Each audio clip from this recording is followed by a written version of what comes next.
Hey, hey, hey, we are live. Welcome in, everybody, on this glorious Wednesday night. It is the Huddle Up Podcast live, presented by Mile High Huddle, powered by Overtime Media. I'm your host, Chad Jensen. With me, as always, my partner in crime. You know him, you love him. He is Zack Kelberman. Zack, it was interesting that we received, I was mentioned on Twitter by our friend of the show, Jeff Cohen.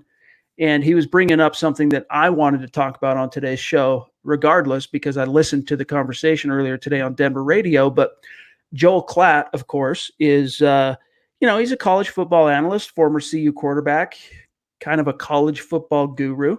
He was on 104.3 The Fans Morning Show today with Mark Schlereth and Mike Evans. And he was asked, they were spitballing the whole Tom Brady to Denver and the pros and the cons. And, of course, He's like, you're crazy. If you don't want Tom Brady in Denver, even at his age, then basically you don't know what you're talking about. And they brought up his take on Drew Lock after his 5-game audition, going 4-1 as a starter, over 1,000 yards passing, 7 touchdowns, 3 picks. What are your thoughts? And he basically said he kind of stuck to his guns on what his pre-draft evaluation on Lock was, which was basically that he is kind of a middle-of-the-road quarterback, not a guy that's going to bring home the bacon, not a guy that's going to bring home the Lombardi trophy. And Jeff Cohen, that shook our friend Jeff a little bit. He said on Twitter, listening to Joel Klatt this morning on 104.3 The Fan saying that Lock is the middle of the pack QB at best, we should look to draft Tua. Lock is not a game changer. Thoughts? And to me, Zach, all due respect to Jeff, love you, Jeff. Don't take this wrong. This isn't shade at all, my dog. I couldn't disagree more. All right. Same. I mean, great friend of the show, Jeff. We appreciate the input and the interaction, but the guy went 4-1 as a starter. The entire team rallied around him. The culture is changing in Denver. Why would you want to take that out for an unknown prospect coming off a major Bo Jackson type hip injury? It makes even if the Broncos didn't have Drew Lock, I wouldn't want them to go near Tua. But in terms of Klatt, I'm not taking my cues from a guy who never made it to the NFL and who formed an opinion in the pre-draft process that went against the grain from other national pundits. And Lock went 4-1, and you're sticking to that opinion still? How can that even be? How is he middle of the road when he literally went 4-1 as a starter and transformed the Broncos into what looks like a contending team? It's one of those things where sometimes in media, analysts, they paint themselves into a corner with an opinion or an evaluation, and they just stick to their guns, even in the face of empirical evidence that would refute that evaluation. And in the case of Drew Lock, listen, he's not a finished product by any means. I mean, he still has a lot to prove in the league, but what he showed in his first year, in his rookie year in the NFL, is that all of the weaknesses or cons to his game going into the draft that quote unquote made him drop to the second round, like his footwork, lack of technical discipline, inability to run a pro style offense, concerns around that. He proved each and every one of those, not so much wrong, but that it was a way overblown concern as it relates. I mean, his footwork still at times, like each and every, and you guys can think back to the TV broadcast of these games, man, every color guy focused a ton on his footwork because it was such a predominant storyline on the whole Drew Lock trope leading up to the draft, whatever you want to call it. It's continued to be a focus. Is it perfect yet? No. However, he has shown, I think, in his first year, not only that he has improved dramatically in that aspect, but multiple other aspects as well. And that's why a guy like Klatt, like I respect him when he says something, when he makes a football evaluation or a football statement, I'm going to listen to him. I'm going to consider it, but it doesn't make it gospel, Zach. Right. I mean, I respect him as a football analyst, but in terms of the Broncos, I'm going to go with my own eyes and my own eye test here, and Drew Lock is definitely the answer for Denver. But this says to me it's a continuation of a long issue for the Broncos. They don't get national love, Chad. Even Adam Rank last year predicting 2-14. How does he feel now? The Broncos will never get respect until they make it back into the playoffs and then some. And Drew Lock is going to be the guy taking back to that level. So he'll rub it in everyone's face next year, I think. By the way, I caught wind that Adam Rank is going to appear on our friend Brandon Perna's podcast, the That's Good Broncos podcast, I think Thursday of this week. So tomorrow, I guess. So you guys might want to check that out because he is the guy, if you can think back, as Zach mentioned here, he's the NFL Network guy that predicted 2-14 for Vic Fangio in year one. And of course, anything we can do to help support That's Good Broncos, those guys rule. Let's welcome in everyone that's been hanging out in the room. Ryan, Stu, what's up? Josh, what's up? Mark Langley, what's up, my dog? Let's see, Shooter McGavin. Right on, what's up? Christy, Buona Beast. Good to see you, Christy. It's been a few days. Yes. Jason, what's up? Albert, Steven. What's up, guys? Each one of you that's been hanging out in the room and those of you joining us live now, appreciate you. We are going to dive into your questions. Get your questions locked and loaded. No pun intended. We are going to, there's not a lot happening in Broncos country this week. There's plenty to talk about, however, as it relates to your Broncos, especially looking ahead to what this offseason holds. We're going to dive into that. But first, guys, just a couple of quick matters of business. Make sure you're following the show on Twitter at Huddle Up Pod. That's the best way for you to keep your finger on the pulse of what's happening with the show in real time. And then don't forget to head on over to Apple Podcasts when you get some time. This is crucial. This is key. If you've not done this, leave a creative review on Apple Podcasts. If you like what Zach and I are doing, give us a 5-star rating. And that does two things. Number one, it's a great organic way to support the show, helps to get the show out in front of new listeners and new eventual viewers and participants in these live conversations.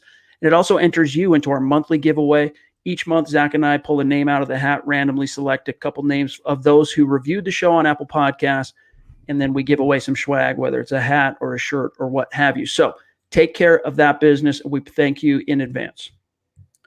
All right, Zach. So that's the thing, man. Like Drew Lock, here's the whole thing. Let me sum this up as it relates. Hold on one sec here. Where'd it go? As it relates to the Tom Brady trope, let me just read this. This kind of sums up my thoughts on, and this was on the written article that I had, a kind of a column yesterday on the topic. My thoughts on why it's not like Tom Brady isn't worthy of consideration, that he should just simply be dismissed out of hand. But here's why, ultimately, I believe John Elway needs to resist the temptation, resist the urge to go after him and try and recapture magic of Peyton Manning's past and all that. Here's what I said. Let Locke grow into being the franchise guy alongside his young teammates. Might be difficult to resist the urge, especially knowing what we do about Elway's roster building philosophies and his tricks of years past.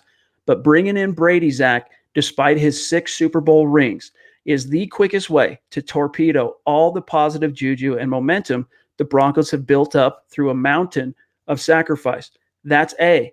B, guess what? All the latest buzz that came out on Wednesday is that if wherever Tom Brady lands next, he's not looking to take a discount. He wants a $30 to $40 million a year contract. So even if you think, oh, he's got 2 more years left in him, are you willing to pay him $80 million for the privilege? Because that's probably what it's going to take. I wouldn't do it. I wouldn't spend half of that, Chad. I just think you're not getting the same Tom Brady as 10 years ago, as 5 years ago, even 3 years ago. It's not the same quarterback. And you have a young franchise guy. You don't need the distractions. You don't need the headlines. And you need a young, new blood at the most important position in all of sports. So the Broncos finally made the right choice here. And I think going after Brady, even expressing interest, is going back to their old habits, which I was confident that Elway kicked. Let's grab some of these questions here from our great listeners. Our Super Chat superstar, Steven, jumps in with a $5 donation. He says, what do you guys think of getting Robbie Anderson this offseason? I'm not opposed to it, but Zach, here's the thing. There's a difference between being a long speed vertical threat and being a dynamic playmaker that has speed, but also short area quickness that can loosen things up, allow Cortland Sutton to get more one-on-one matchups. Robbie Anderson's a guy that you can line up on the outside, and he's a threat on each and every play to take the top off of defense, but I'm not sure he's going to bring much more to the table than that. As opposed to, think back to Emmanuel Sanders and Demaryius Thomas in their prime together working in Denver, whether it was with Peyton or Simeon or whoever it was. You had Demaryius Thomas as the number one, as the X receiver, and Sanders could take the top off. He could burn him vertically. He could do what Robbie Anderson can ostensibly do for the Broncos offense. However, he could also, with his route running speed and short area explosion, open up things underneath, whether it's, taking a dig route or, catching a ball over the middle, whatever it might be. And it loosened things up for Cortland Sutton. And I'm just not sure Anderson has that kind of skill set. Yeah, and the thing about Anderson, too, he's extremely injury-prone, Chad. Every single season he has some major malady, and I wouldn't want the Broncos spending $8-10 million on that guy when they can go to the draft and get one for pennies, a younger guy with more upside who fits the offense better than forcing Robbie Anderson to this team. I agree. He's a great burner. He's a great long-speed route runner, but that's all he really offers, and you really wanted to spend $10 million on that guy when you have priorities elsewhere and a draft where one of the top receivers could fall into your lap. So I understand the thinking behind it. They definitely need another wide receiver, a wide receiver too, but not Anderson, not for my money. Christy jumps in with a $10 donation on Super Chat. Appreciate you so much. Also, Stu jumps in, $10 donation, two of our biggest superstars on Super Chat. Ryan says, I'm sorry, my reaction to anybody saying that Drew Lock is not the man is being a troll. Sorry, this is not the time or the place to say that. I think that's a fair criticism, but there are still going to be those guys like Joel Klatt. Again, all due respect to him. The man, I mean, he's a very knowledgeable analyst. I think he works for Fox Sports now, but he's a very, very knowledgeable guy, but he's no different than a lot. I mean, he's human, and it's human nature to want to not be wrong, not be proven wrong. And Drew Lock, if he did anything in those 5 starts for the Broncos as a rookie, he proved a lot of people wrong, including the half the team that could have drafted him in the first round, including the Broncos, that allowed him to slip into the second round. The Broncos are lucky that they were still able to get him, but he proved those guys wrong as well. I mean, I wouldn't say that anyone who thinks Locke isn't the answer is a troll. It's just that the national media is so not in tune with the Broncos' inner workings. They don't keep day-to-day updates and day-to-day tabs on the Broncos like Chad and I do, or any other members of the media, anyone who covers the team, any fans even. They don't understand what really goes on behind the scenes. They don't know how the Broncos got to this point. They don't see what Locke has done for this offense, done for this team. So I don't really fault Klatt or Rank for making those headline-grabbing predictions, but I don't agree with them at all. Jason jumps in with a $5 donation on Super Chat. Appreciate you, brother. He says, Locke's quarterback coach, I think, is good, especially teamed up with Scangarello, being a past quarterback coach together, building one giant lock. Now, of course, Jason speaking to T.C. McCartney. And the one thing that you got to like about the T.C. McCartney, Rich Scangarello kind of team-up partnership here is that they do have history working together in San Francisco when Skangs was a quarterback's coach and McCartney was some kind of an offensive assistant, quality control. He got a promotion to follow Skangs here and become a quarterback's coach.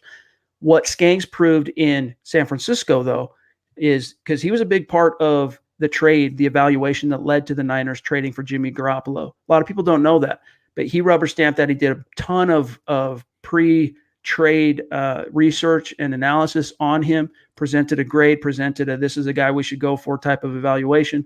Same could be said for Nick Mullins, who he earmarked in the draft, went undrafted, brought him in. And even though he was like third, fourth guy initially on the depth chart, they kept him around and ended up paying dividends. I'm not quite so sure off the top of my head now that I think about it, how much, if anything, Skangs had to do with the C.J. Beathard pick. But if he proved anything in San Francisco, and it's one of the things, obviously, that drew Elway and the Broncos to him, it's that he has an innate ability to teach and develop as a quarterback's guy. It still remains to be seen exactly what kind of a play caller and what kind of game day feel, in-game, instinct this guy has. That's gonna be a skill set that he's going to have to continue to hone. But the one thing I don't doubt is that the guys that need to be developed are going to get developed. And Locke's debut in 2019, I think, is case in point for that.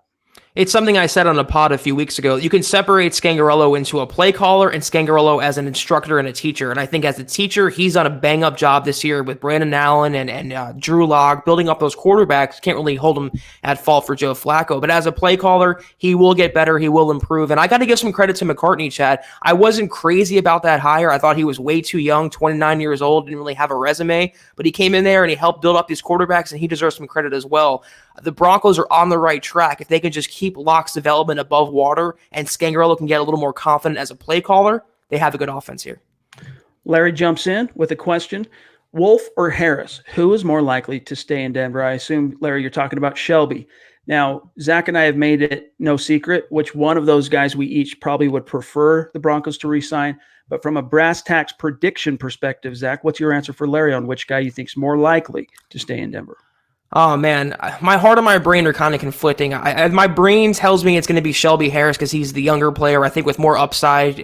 But Derek Wolfe is the proven veteran. He had a career year under Vic Fangio's scheme. He'd probably be a little cheaper than Shelby Harris. So either way, I think the Broncos are fairly confident they can bring back one of them, and if they can, that would ultimately be a good move for the defense. I think the safer bet is that it's Derek Wolfe who ends up coming back. But you can't completely write off Shelby Harris coming back either as well or instead because, he's Eric Trickle, who we had on the show a couple days ago. He had a great kind of comparison analysis piece on those two at milehighhuddle.com earlier this week. I encourage each one of you guys to go check that out. Broke down some advanced analytics, some metrics to kind of determine which guy was the most effective under Fangio and thus which guy would end up being more valuable to the team from a ability perspective versus also a cost perspective, a value perspective. It's worth a read. Shelby Harris, he really had his moments, and especially in the one thing that I like about Shelby that you haven't quite seen as much from Derek Wolfe is even though Derek Wolfe was a guy who, when he got hurt, was leading the team in sacks, Shelby Harris, since he became a Bronco and even since before he became a starter, has a knack, Zach, for making plays in the clutch. I can think of three just right off the top of my head. Blocked a kick in 2017 that gave the Broncos a win in the season opener. You think of that interception against Big Ben in the Steelers last year, 2018. This year, of course, the tip pass when the Raiders are trying to go for the 2-point conversion to win it at the end of the season finale. Those are just three. And there's something to be said for players who show up big in big, crucial moments. And that's one thing I got to tip my cap to Shelby Harris. However, he just wasn't the same consistent player from a nuts and bolts perspective that Derek Wolfe was. And they're so close in age. They're about 1 year apart. You would think that they'd be a little bit farther, but Shelby's going to be 29 by the time next season starts. Wolfe, he's at 30 now. So it's a tough decision. I don't envy the Broncos this. I could see it going either way. But ultimately, Zach, I think the most likely outcome is Wolfe. But that doesn't mean you should write off Harris either because he proved that he could play in Fangio's scheme. Another big moment was having 2 sacks on Mahomes. I mean, the guy is just all around the football chat all the time. He just makes plays, and the batted passes and the pass rushing prowess, that's tough to teach from a 5-technique defensive end or whatever you want to play him at in this defense. You don't really get that production that much, and he's younger. I think he has more upside than Wolfe, obviously. If it was under my jurisdiction, my call, I would bring back Shelby Harris. I would not waste money on an injury-prone player like Derek Wolfe, who's in his 30s now, who kind of is at the tail end, the back nine of his career. Pay Shelby Harris for his production and pay him for what you're going to, the potential you think you're going to get on that defense. So I would pay him. I just think Wolfe will be a little more likely to take a discount, be a little cheaper in Denver for the long run. Fair. Beamer YT jumps in and says, what do you think Denver will pick in the upcoming 2020 draft? What is most needed for the 2020 season? This is one of those questions that has kind of evolved for both of us, I think, since, let's say, midway through the actual season. We're maybe thinking one way. By the time you get to the end of it, you see different rookies come to the surface and show out like Drew Lock did, and you see other veterans kind of disappear or regress or get hurt, and it ends up kind of forming a different picture for you from an analysis perspective. Zach, for me at this stage, I really think it comes down to building the nest around Lock in the most literal way, offense. Because Fangio's going to make up, there's going to be some losses on the defensive side of the ball in terms of personnel, veterans. I mean, Derek Wolfe, free agent, Chris Harris, free agent, Shelby Harris, free agent, Adam Gotts is free agent, Justin Simmons, free agent. There's going to be some losses there. But Fangio's expertise and his acumen as a defensive czar is going to help cover and make up for any possible holes that might end up coming out on that side. I think at this stage, the quickest way to get this team, Zach, to turn the corner is to stock the shelves and give Locke as many weapons and protect him. Build that whole side of the ball up. This, I think 2020 doesn't mean you ignore the defense. And you also have to stay true to whatever your board is. But I think kind of the priority and the focus, it needs to stay on the offensive side of the ball. And for me, that starts in round 1 with a burner wide receiver, but not just a straight line guy like Robbie Anderson, Henry Ruggs, Chenault from Colorado, a couple of guys off the top of my head there at pick 15 that could be there, or offensive tackle.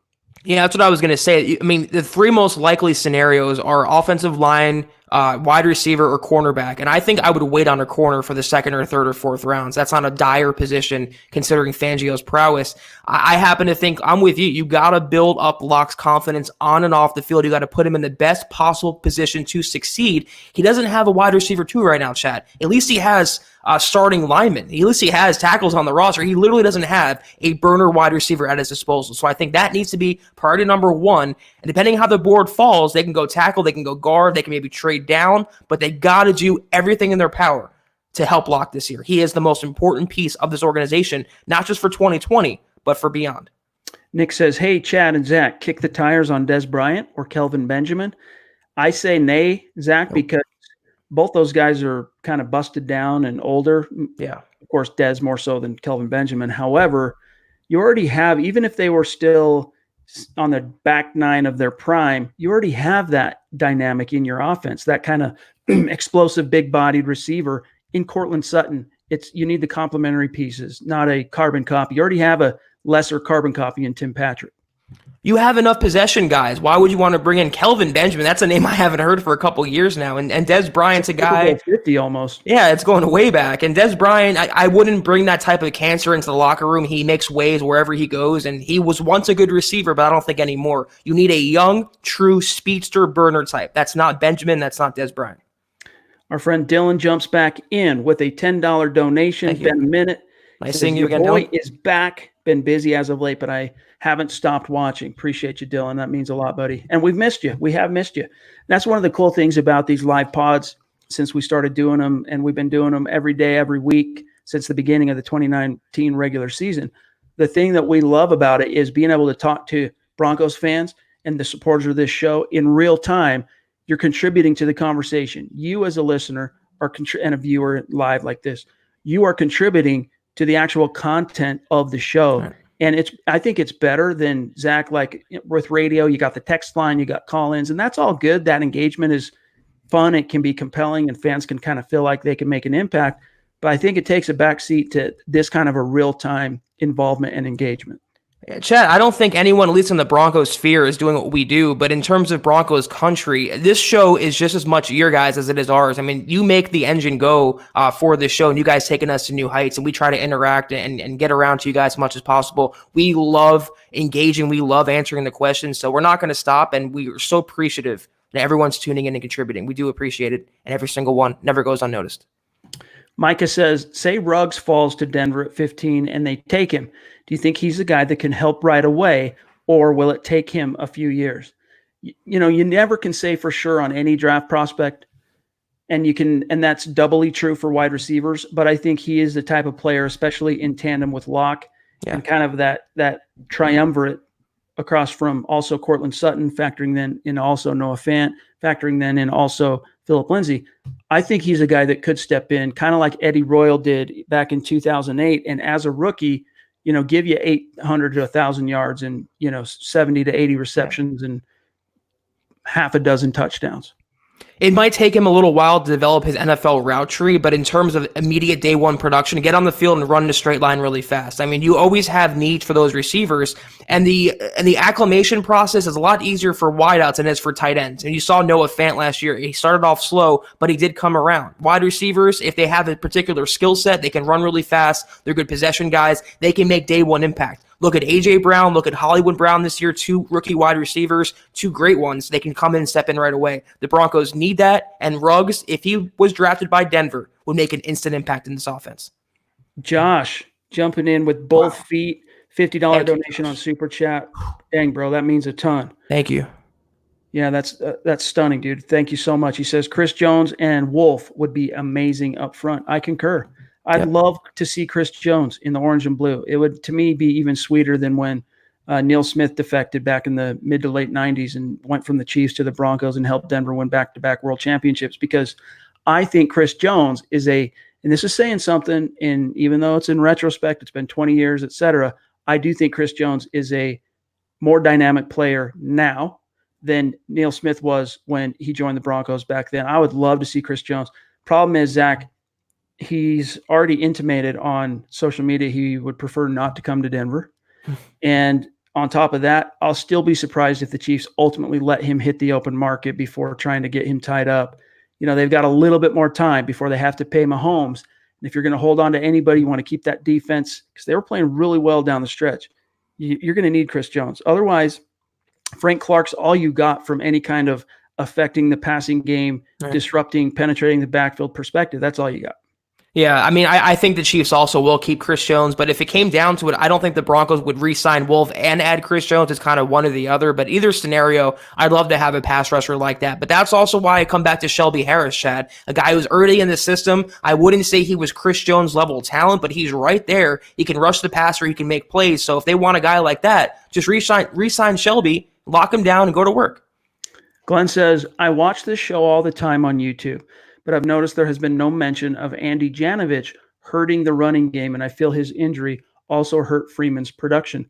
It's a fair observation, Glenn, to point out that when Andy Janovich went down, I think for a time, for a good quarter of the season, it affected the running game. And you could probably argue it affected the running game from then on out. But I think the Broncos, with the help of Andrew Beck being kind of a Swiss Army utility knife for the team, they eventually adjusted and figured out how to, move the needle, but it was nowhere near as prolific and productive as it was even in 2018.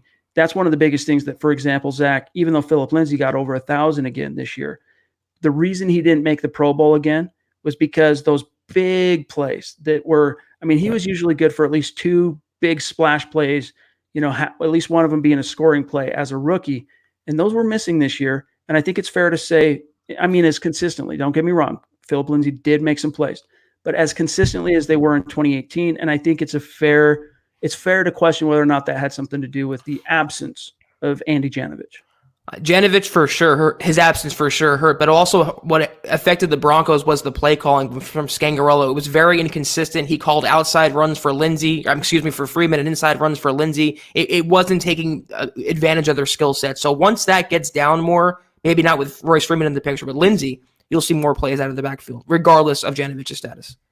Christy says, I'm not sure if you touched on JaJuan James or Callahan while I was gone, but what do you think they'll do with these guys? Cutting James loose would be a huge hit, and Callahan, can they keep him healthy?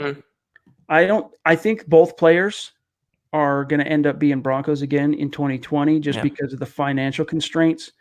It's a little bit more hanging their backside out to dry if they were to move on from JaJuan James than it would be Bryce Callahan. But if you're to believe what John Elway said in his end of season press conference, Zach, he talked about how the team, listen, obviously it didn't shake out the way we wanted it to. There was perhaps some, miscommunications in terms of the severity of the JaJuan James knee injury. But ultimately, you have to trust the player. And if the player says that he can't go on that injury, whatever it might be, you got to trust it. And he basically said, Zach, that they believe he's going to be an impact player next year. And the same goes for Callahan. So whether or not that's the right or wrong decision, that's not what I'm saying. But I would expect both to be in Denver again next year. Yeah, both should be in Denver and both should start at their respective positions. You got to just hope they remain healthy, and I think they were extra cautious with Bryce Callahan for the future, not just for 2019, but to keep their investment healthy for the long run, and I think he will be, barring any setbacks. And JaJuan James, if he could just get on the field, he's a good tackle when he's healthy, and if he could just get on the field and stay healthy, the Broncos, all the money they spent, we put to good use in 2020. Terry jumps in. He says, great show. As always, guys, with the $5 donation. Thank you, Terry. Appreciate you. And by the way, Terry, you should reach out to us on milehighhuddle@gmail.com and give us your personal deets so we can send you a little bit of swag as a thank you for supporting the show the way you have, especially lately, man. Appreciate it. Let's see what else we have here from Mark. Can Elway's quarterback carousel be a blessing in disguise? A lot of other teams seem to stick with average quarterbacks for years, i.e. Jameis Winston. Elway swings, but doesn't get too attached. Fair point. I think all of it, in a sense, Zach, that's part of what I was saying at the end of that Tom Brady article I published yesterday, which is, the Broncos they spent their time in the desert, right? Wandering post Super Bowl 50. They went through and paid their dues the hard way, going through quarterback after quarterback, losing double-digit games, picking in the top 10 of the draft 2 years in a row. They took their lumps, and we finally saw in down the stretch, the final quarter of the season, that there was a shift, and that mountain of sacrifice is going to end up it's going to pay dividends for the team down the road. Part of that was swinging on the quarterbacks that you knew that ended up not being the answer so that you could eventually get to and realize the guy who is the answer, and that's Drew Lock. Yeah, I wouldn't say that. I wouldn't praise Elway for not getting attached, because who is he going to get attached to, Chad, in the last 4 years? I mean, Paxton Lynch, Trevor Siemian, Brock Osweiler, Case Keenum, Joe Flacco. Those are not guys you want to hitch the wagon to the star to. So I can understand why he kept swinging. That's what you have to do as an NFL GM. This is him doing his job. It doesn't deserve praise. He had to find a franchise quarterback, and he delayed that process, and he went around that process, and he tried to skirt that process, and you can't do it. He finally committed to it in 2019. And it's paying dividends. Appreciate you, Max. Thanks for joining us. Feel free to contribute to the conversation. Justin says, is there any reason Broncos would waste even $1 on keeping Joe Flacco as a backup, regardless if he wants to or not? Can he be shown the door? Yes. ASAP? And he will be shown the door. John Elway wouldn't commit to that at the end of season presser. The Broncos are doing something a little bit different this year than they've done in years past, and that is the coaches in the front office, they are taking a step back from the team for maybe a month or so to kind of recharge, reset, let the emotions of the season kind of die down, and then face this thing with an objective perspective and scrutiny. One of those issues is going to be what to do with Joe Flacco, because he's going to cost basically north of $20 million next year. There's no way in HE double hockey sticks he's going to be a Bronco. He doesn't want to be a backup, even though he started kind of talking like, if that's what it takes for me to play, then I'll do. Well, backups don't play, dude. Anyway, that's neither here nor there. But even if he wants to stay, Zach, you need to clean that out. He was supposed to be the guy short term while Locke developed, and there's an aspect of split locker room loyalty, and I'm not saying that exists now, but you run the risk, because this is very clearly Drew Lock's team now. But if you keep a guy like Joe Flacco around, who's been down the road, he's going to be going into his 13th year. He won a Super Bowl. If you keep him around, you just run the risk of that. The better thing to be is, if you think you need a veteran quarterback to help kind of support Locke, back him up and show him the ropes a little bit as well, go find someone else outside, bring him in. But you got to cut bait with Flacco ASAP. That guy was a quintessential bust, and just wasn't the guy this team needed from a moxie, a leadership perspective. Didn't fit the offense. There's nothing about him that you value at this stage. There's nothing about what he did in that first 8 games, Zach, that makes you go, yeah, we ought to keep him around. I, for one, will pay money, Chad, for him to leave the Broncos. I will help the guy pack. I will drive him to the airport. He needs to be out of Denver as soon as possible. You hit on it. He brings nothing but bad energy to that locker room. This is coming from a guy in Flacco who literally admitted publicly, I don't want to be a mentor to him. And everything we saw on the sideline after his injury, his quote-unquote injury, he was ignoring Drew Lock. He had his back to the field. He doesn't want to be there. He needs to retire and hang him up, at least get out of Denver. So he's not going to come back. He shouldn't be back. And that was, I think, Elway's worst quarterback move in a long list of them. Let's grab a couple more here, and then we will head on out for tonight. From Chris, he says, hey, guys, definitely love the show. Do you think the Broncos will make a run at Kareem Hunt if he's available? Wouldn't surprise me. I've said it before on this podcast since the season ended that Kareem Hunt's a guy. I'm a believer in second chances. I'm a believer that if a person shows a sincere humbleness and penitence, and that they were sorry for what they did, and they want to turn over a new leaf and make a change, I'm a believer in second chances. As repugnant as what he did was, and ugly and just wrong, if he's apologized and he's sincere about it, which it appears to me that he is, give him another chance. The NFL has given him another chance, and I think the Denver Broncos could really capitalize on his skill set. I mean, he was one of the best backs in the league there for about a 2-year stretch. Yeah, I'm not big on always connecting free agents to the Broncos because those signings rarely happen, but this is one guy that I would not mind the Broncos splurging on. He would be an instant upgrade on Royce Freeman. You can even say he would push Lindsey for starting duties. That would be a monster backfield for Drew Lock. He can catch, he can pass block, and he can obviously run the ball well. So one guy, I don't think it's going to happen, but I would certainly not shed any tears if they sign Kareem Hunt. Miller 707 champ is dying to. Sorry, hold on a second. Jason, I'll get to you, Miller 707. Jason jumps in, $5 donation, says, thanks for the great Broncos news. Thank you, Jason. Thank you, bro, for your support. It means the world to us. 707 Miller champ, he wants to know about Michael Pittman Jr. I'd be lying to you if I were to tell you that I knew everything there is to know about him. Wide receiver, if I'm not mistaken, from USC. But that's probably a better question for Nick, Carl. Next time we have Eric on, talk to him about that. You can get a real evaluation. He says, I think we should go cornerback in the first round and get Pittman in the second.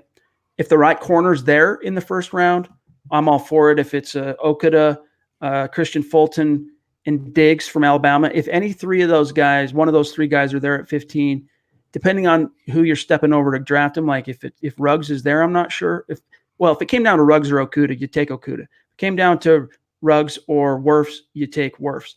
But outside of those different, outlier, unlikely situations transpiring, I think you got to, if you're going with cornerback, this is a deep class, Zach, and this was something Eric Trickle wrote about today, talked about it on the show a couple days ago.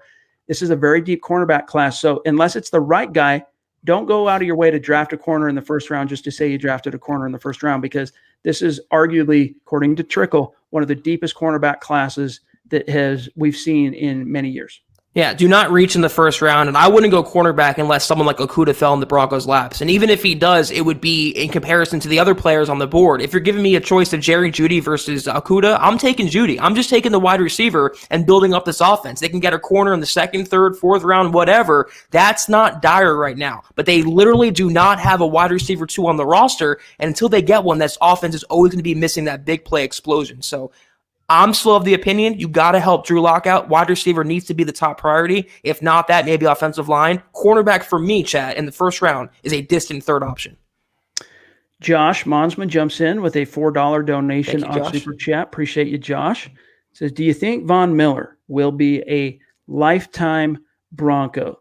And let's give this some context just for a second before we discuss this, Zach, because I think most Dallas Cowboys fans believe that DeMarcus Ware was going to be a lifetime Cowboy. I mean, he was already in the top 10 for sacks, and he was the franchise's all-time leader in sacks when they cut him loose in 2014, made him a street free agent. The Broncos swooped in, signed him. Von Miller, however, has accomplished a few things that DeMarcus Ware hadn't at that point in his career, one of which was helping a team win a Super Bowl and being named Super Bowl MVP. Von Miller in Denver might even be bigger at this point than DeMarcus Ware was at his peak in Dallas. It's not exactly apples to apples, but what I'm trying to do here is kind of set the stage for Von Miller. We know, based on what Elway said, they plan on picking up his option this year. Then he has, I think, Zach, one more. Is that right? Yeah, I believe. So I think he's going to be around. I'd be surprised if he ends up playing for anybody besides the Broncos, to be honest.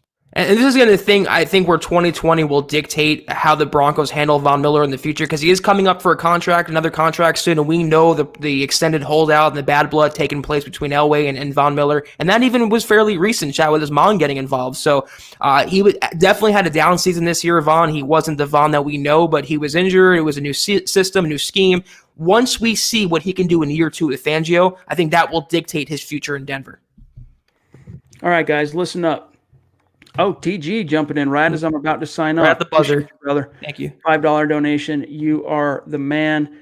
Miller 707 champ. How do I send you? If you want to donate to the channel, you can do it on Super Chat. You're on YouTube. You just push the button, as far as I know. But we appreciate any considerations on that front. It means a ton. But guys, that's got to do it for today's podcast. As always, make sure you're following the show on Twitter at Huddle Up Pod. That's simply the best way for you to keep your finger on top of everything that's happening with the show, Broncos news, analysis in real time. And then again, a reminder, if you get a second, head on over to Apple Podcasts, leave a creative review.